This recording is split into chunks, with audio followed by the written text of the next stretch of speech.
Today, I want to talk with you about diversity, but we're going to use, in continuing the emphasis that we have on important organizational variables and on organization qua organization. This provides us with an opportunity to talk about an important concept of organizational culture.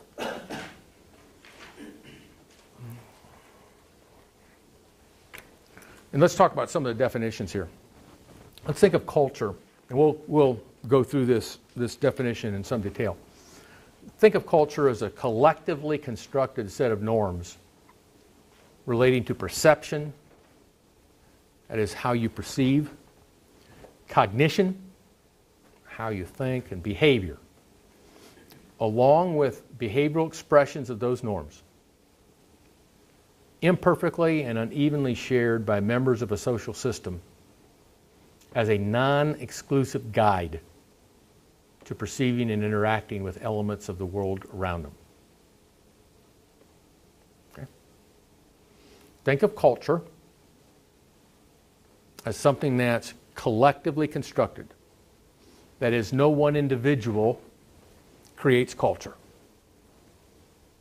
It's a product of many people within any given social system. And by saying that, I'm talking about then the culture of that system. Now you notice I'm going to skip down a little bit. It's defined here as a non-exclusive guide. So we might talk about the culture of the United States. But that doesn't mean that there's one and only one cultural influence upon people here in the country. Because people can also be part of subcultures or subgroups, each with their own culture. So, for example, if you're Jewish, there's a culture to being Jewish in addition to any kind of ethnicity. But in fact, ethnicity is largely a cultural variable anyway.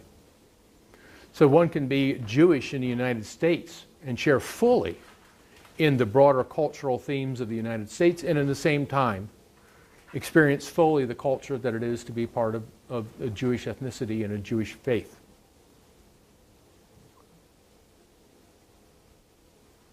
People who are, let's say, first or second generation U.S. born from immigrant parentage will many, many times be fully immersed within the culture of the population group in which their parents or grandparents originated, and at the same time be fully a part of the American system, the American culture. And yet there can be very, very strong differences, maybe even conflicts, between those two cultural sets. That's okay, because we've said nothing about the internal consistency of the norms of culture anyway, right? Notice the definition lacks any kind of instruction or precision or meaning with regard to the extent to which these different kind of cultural norms or these different kind of prescribed norms are internally consistent with one another. We're going to find many examples where that's not the case. Notice that these norms relate to perception, how it is that we perceive the world around us.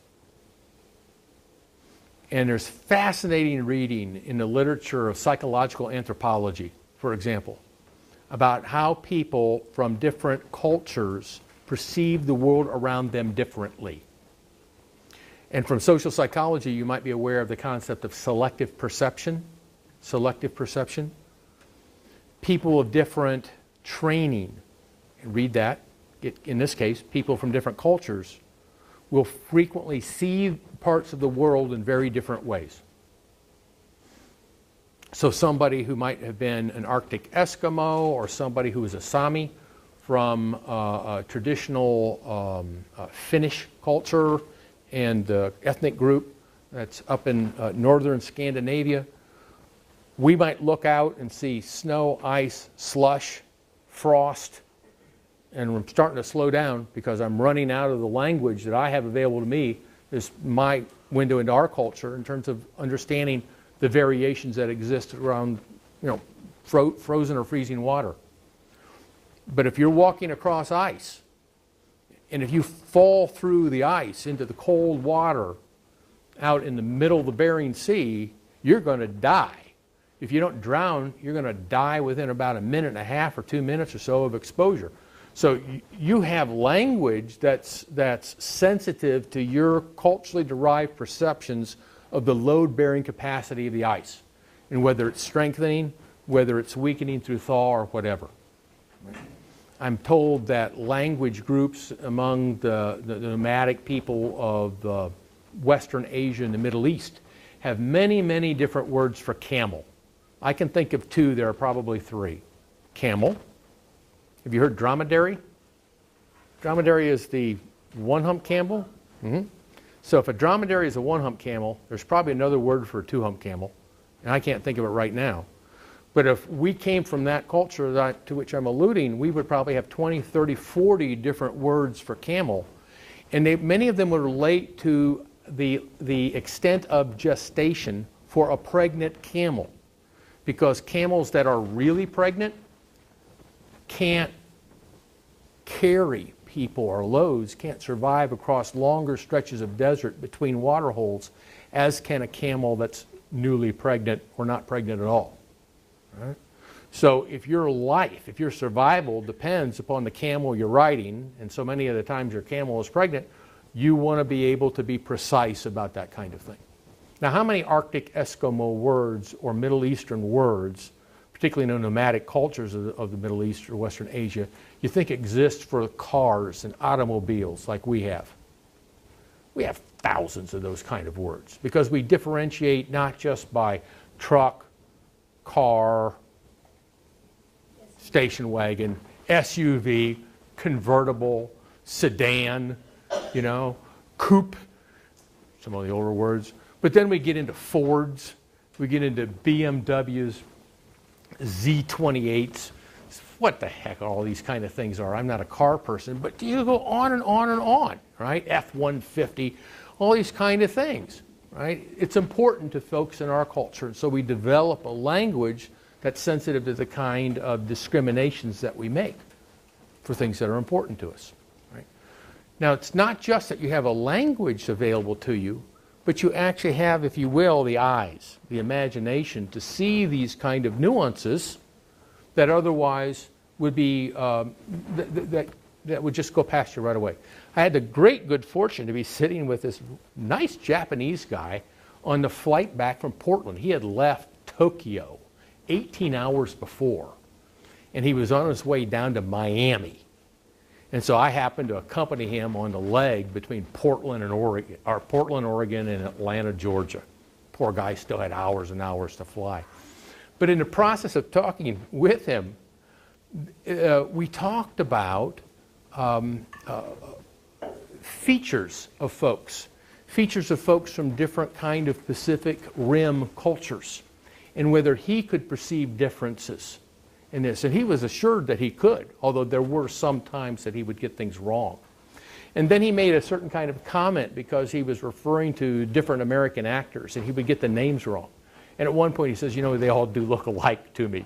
And it was really cute. It was fun to be able to talk so honestly and frankly with somebody who was sharing some of the same kind of cultural limitations that any of us do over time. That is, the relative insensitivity to nuances within different kind of cultures, and then differences in perception or the inability to make the discriminate perceptions that people who are fluent in a particular culture can make. When we talk, for example, about cultural sensitivity as opposed to cultural competence, that's the huge difference that we're talking about, among other things. It's not just an awareness that these kind of stereotypical kind of patterns may describe people from another culture or another ethnicity, another generation or whatever, a demographic kind of differentiation, but it's the ability to enter into that culture imaginatively or skillfully and with some of the same skill to be able to negotiate their particular culture. Notice that this definition acknowledges the imperfect and uneven sharing of these kind of cultural norms. A culture is not a single thing to all of the people who experience that social system. In some respects, there's a kind of a parallel here. Think of your family. Think of the family in which you grew up. If you had brothers or sisters, even though you're growing up in the same family, you're not experiencing the same things. All right. Cecily, you have siblings, I believe, right? Where are you in the birth order? I'm the oldest. You're the oldest. Okay, right. So you had younger brothers or sisters or what? A younger brother and a younger sister? Okay, right. So nobody else in your family, none of your other siblings, had both a younger sister and a younger brother. And both of your siblings had an older sister, right? It's possible that one of your siblings had an older sister, but it's not possible that both of your siblings, a brother and sister, had an older sister, right? So depending upon where you are in the family, you experience the family differently. Depending upon where you are in a culture, you experience the cultures, the society, you experience the culture differently as well. So in our culture, men experience the culture differently, typically, than women do. People in majority populations in our culture experience this culture differently, typically, than members of minority cultures do. And typically, members of minority cultures better understand and are more skillful in negotiating the majority culture than the reverse. More typically, people who are part of the majority culture aren't called upon. It isn't critical to them to be sensitive to and develop skills in negotiating the various minority cultures that exist within the broader one. But that's not true of people in the minority. And again, I'm using minority in terms of a demographic sense, and that is power relationships. Power relationships. It's the actual numbers of people within a culture who constitutes the statistical minority has only a limited correlation with who has the majority of power or the greatest share of power within a culture, within a society. So what do we mean by organizational culture then? Well, let's start by making the claim that organizations can have cultures as well. That is, that people within organizations over time, and in interaction with one another, can create a specific set of norms that vary somewhat, but are not in any ways unrelated to the prevailing cultural norms. But they can develop a set of prescriptions, of norms, for perception, for cognition, including valuing, and for behavior, that, again, imperfectly, they share, and that they communicate to one another and communicate as part of a socialization process to people who are new within that organization. Now, since this particular content that we're talking about here with organizational culture is married for our purposes with our chapter on diversity, as I go through this, what I want you to be thinking of is, how does diversity facilitate or challenge each of these aspects of organizational culture as we cover them? And then the reversal of that. How does this concept that we're addressing, whether it's organizational culture or some of the other dimensions of it, invite or discourage, value or depreciate the value of elements of diversity that people bring to an organization?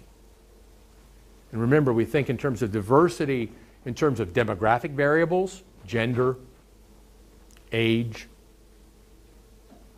religion, place of national origin. We can think of it in terms of sexual orientation or sexual identity.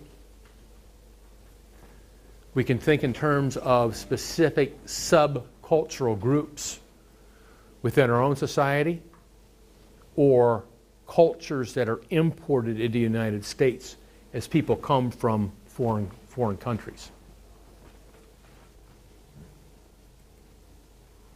Now, there are two dimensions of culture This is true of general culture. It's going to be true of organizational culture that we need to identify here. And this is the differentiation between the substantive elements of culture and the expressive elements of culture. The substantive elements of culture focus primarily upon ideology. And ideology is essentially a set of beliefs that includes valuing that are purported to be true in the absence of proof.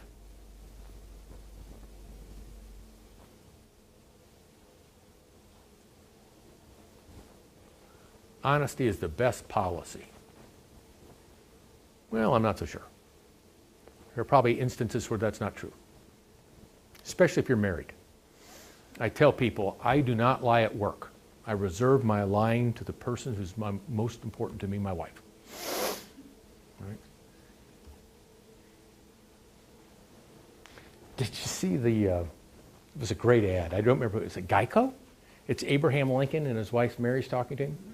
Does this dress make my rear look big? Well, or honey, or you know, it's Honest Abe. What can he do? No. Honesty's not necessarily always the best policy. And yet, that might be an important element of an ideology of a culture. You know, it's advanced in the absence of proof. Okay. Now, ideology arises naturally within groups in response to uncertainty and the anxiety that attends uncertainty. At least this is the thinking. By the way, I would argue that that itself is an element of ideology.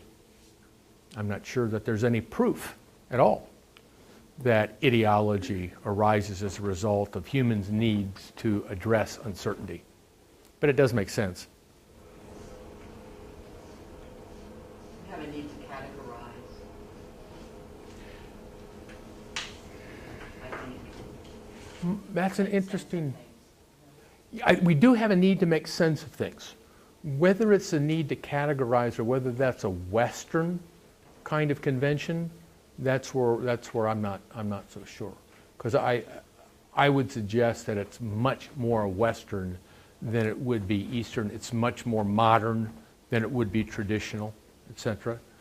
I'm told, for example, that many of the Native American people in North America didn't have a word for hill. Hill. In their language, the meaning of their terms was where the ground rises. So there was a notion of continuity as opposed to separateness. Plains, hills, mountains. That denotes a kind of categorization, doesn't it? Which is different than the notion of where the ground rises. So that would be my quandary about that. With regard to the substantive elements of culture here, not only is ideology a set of beliefs, a set of valuing in the absence of proof, perhaps in the absence of the ability to prove as well, but there can also be strong emotional loading, strong emotional connection to the ideology that's a part of culture. After all, if the primary role of ideology is to address anxiety due to uncertainty, and it does that, then doesn't it make sense that people would have an emotional connection, an emotional claim to that ideology? Would one be willing to give it up in a critical examination of thought when to do so would be to experience the anxiety again because of the realization that we don't have all the answers, we don't have the control that we need, that we're vulnerable? Then there's the expressive element of culture. And this is observable behavior. And the thinking here is that much that's embodied in ideology in terms of perceptions, in terms of norms of behaving, do this, don't do that, value this, don't value that, or diminish the value of that, are going to be expressed, going to be observable, or going to be available for interpretation and identification through observable behavior. In the end, it's important to think of it this way. Culture is something you think and feel and do. And you're emotionally connected to it. You're emotionally attached to it. Now let's go back to this, the challenge I have for you. As you're thinking about diversity, and let's put it in the context of diversity in the workplace, diversity within organizations. Right?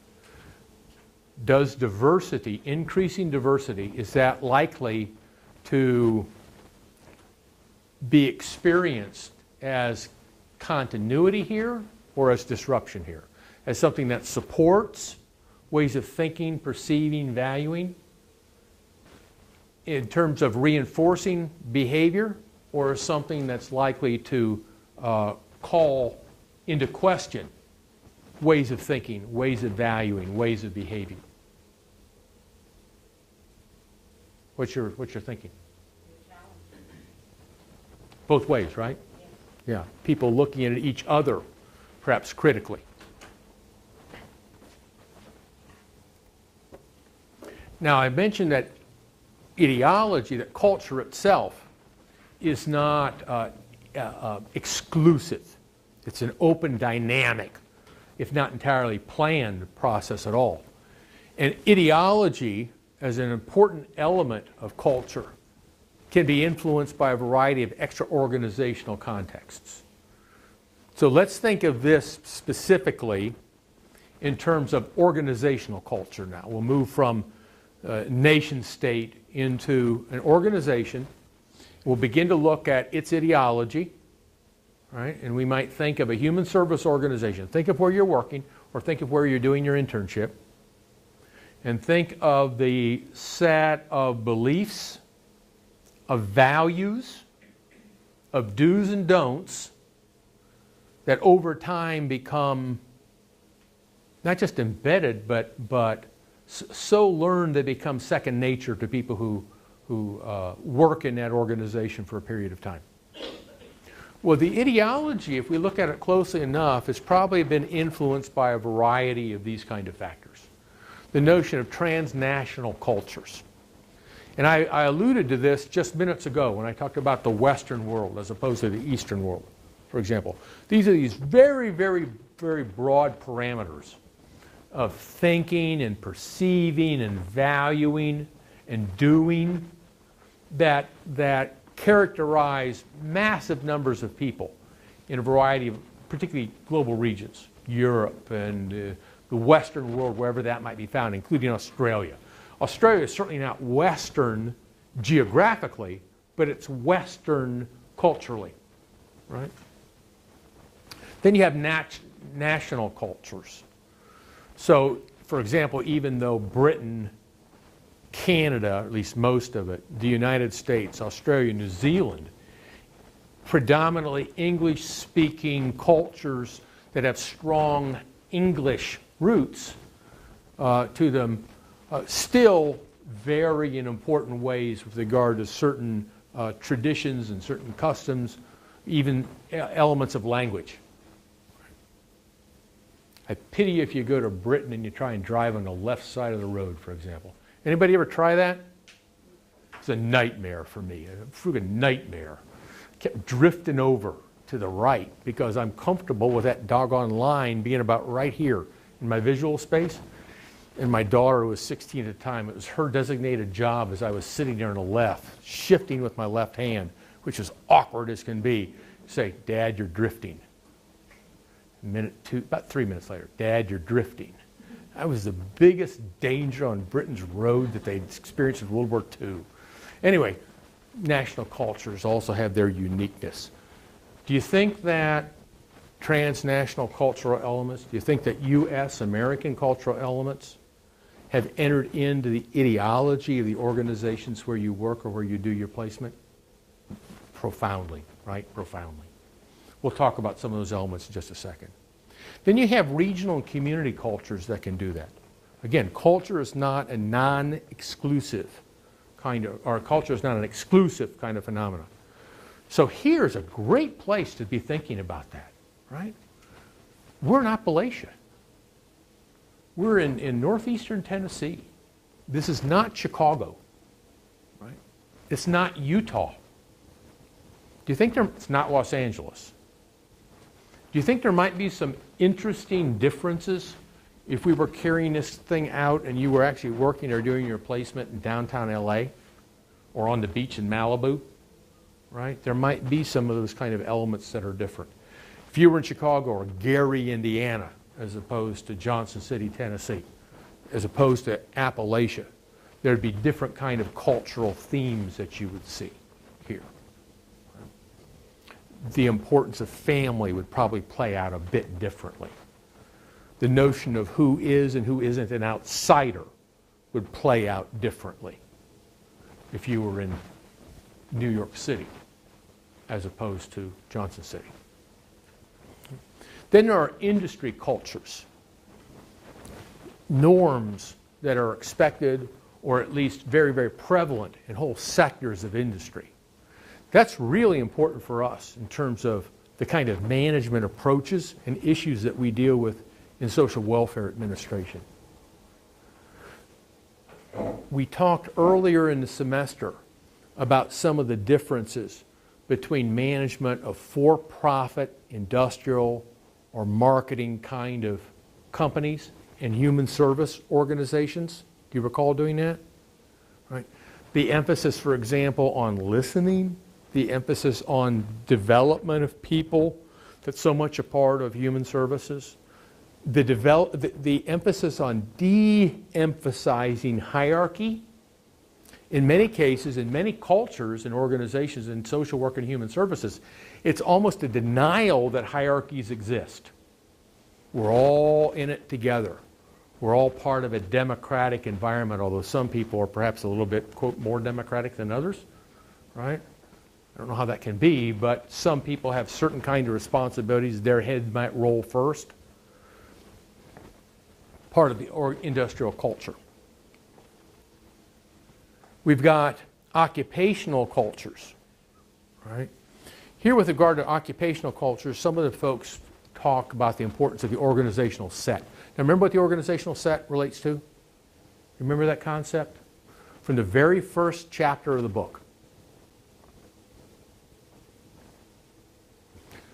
The network of organizations that your focal organization has direct relationships with, right? The referring agencies, agencies to whom you refer, companies from which you get necessary product, resources, etc.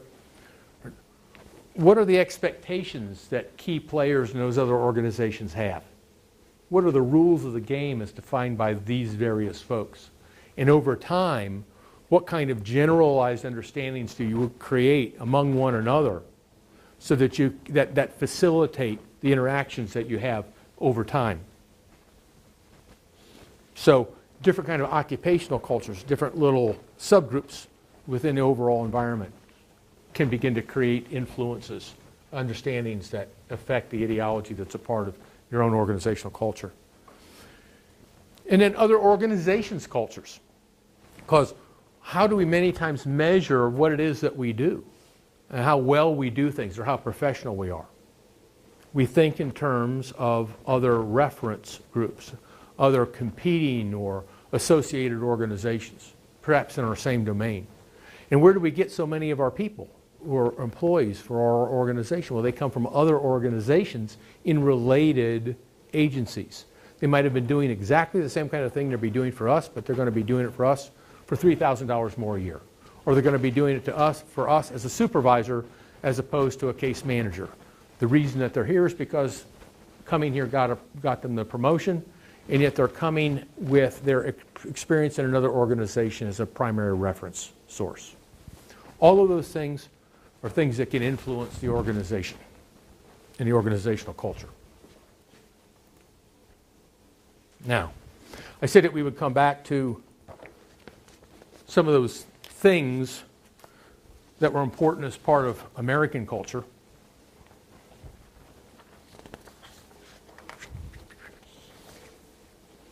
Now, this is somewhat dated work. Yeah. And I will note the source of this. It's on the handout that I'm giving you here. And this is Robin Williams, and not the actor-comedian. It came out of a study that was published in 1979, which is getting on there a bit. Mm-hmm. cited in a work in 1993, and here we are a couple of decades later. But the reason I'm using it is because there's a remarkable endurance of these elements. Now, you'll notice on the handout that there are symbols that I didn't include here on the slide that indicate whether or not there's evidence during this period of 45 to 76, when this research was conducted, as to whether American culture or certain kind of subgroups within a culture continued to adhered more strongly, or began to move away a bit from each of these particularly significant values that are part of American culture. But the fact is that they're listed because they were all still very, very pronounced as major themes within the United States. So among those clusters of values that we would find in American ideology would be this belief in competitive achievement and success, including key elements having to do with activity. That you just don't sit back and wait for this to happen. You engage. You take your life in your hands. You take your success in your hands. That there's a keen emphasis on efficiency and practicality.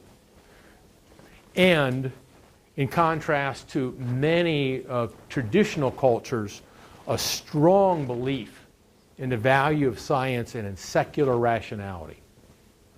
Think how different American culture is from what we're experiencing vicariously about, for example, Afghanistan, and the role of religion and religious leaders and the tribal organization that exists in so much of that particular country and culture.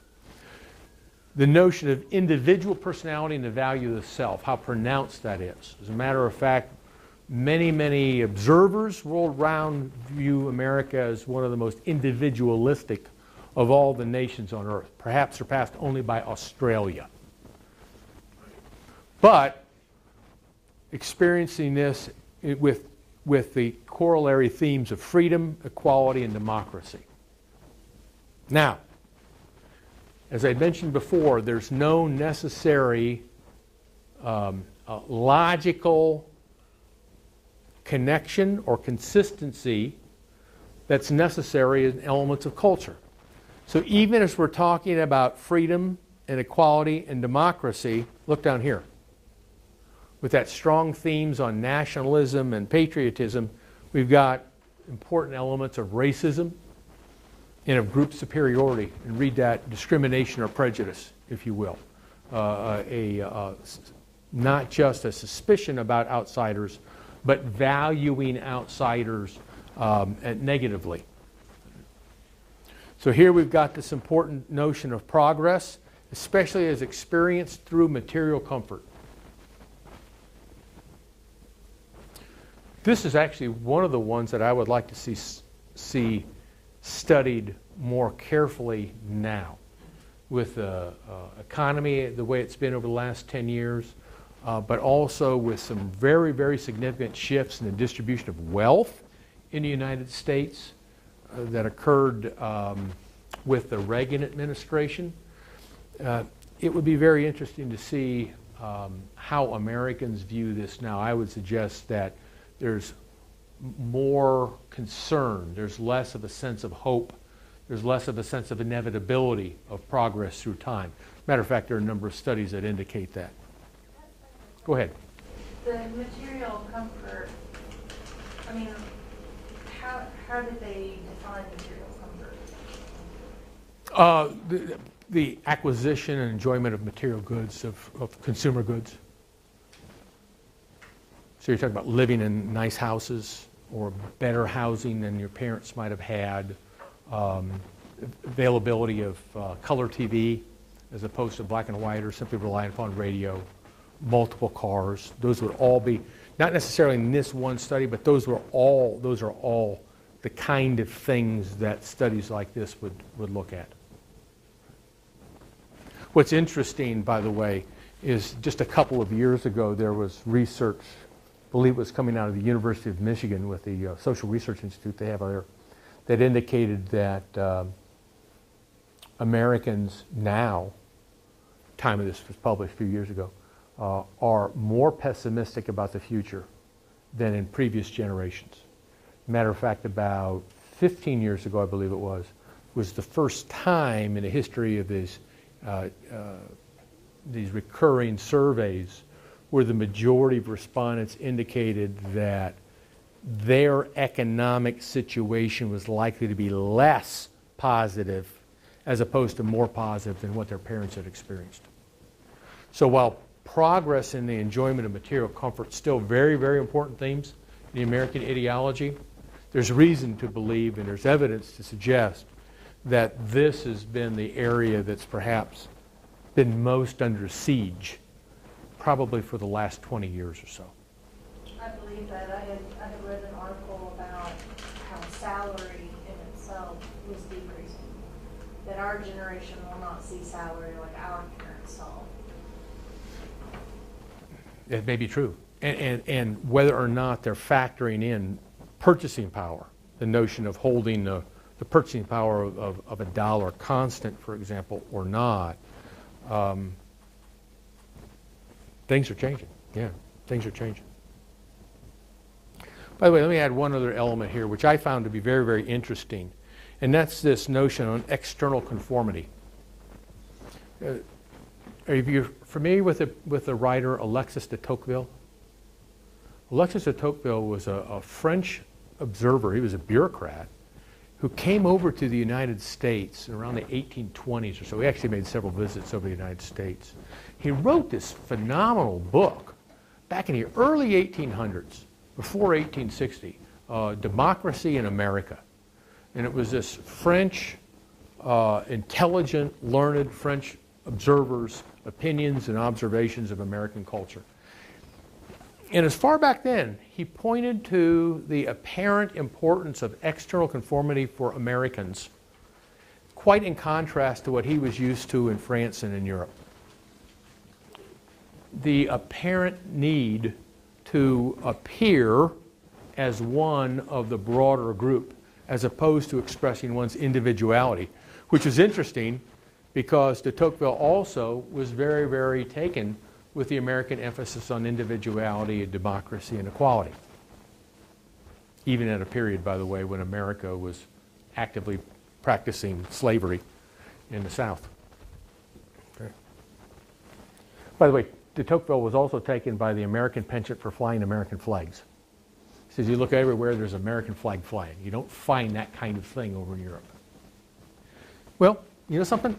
Flying an American flag is also an expression of external conformity, isn't it? I mean, they're consistent. And the argument may be that it's perceived as necessary to create somewhat superficial forms of sameness when a culture is actually built of many, many, many, many minorities, for people who are just in the process of acculturating to the broader society. Let's take a pause right now, take a break, come back. We'll talk a little bit more about this stuff.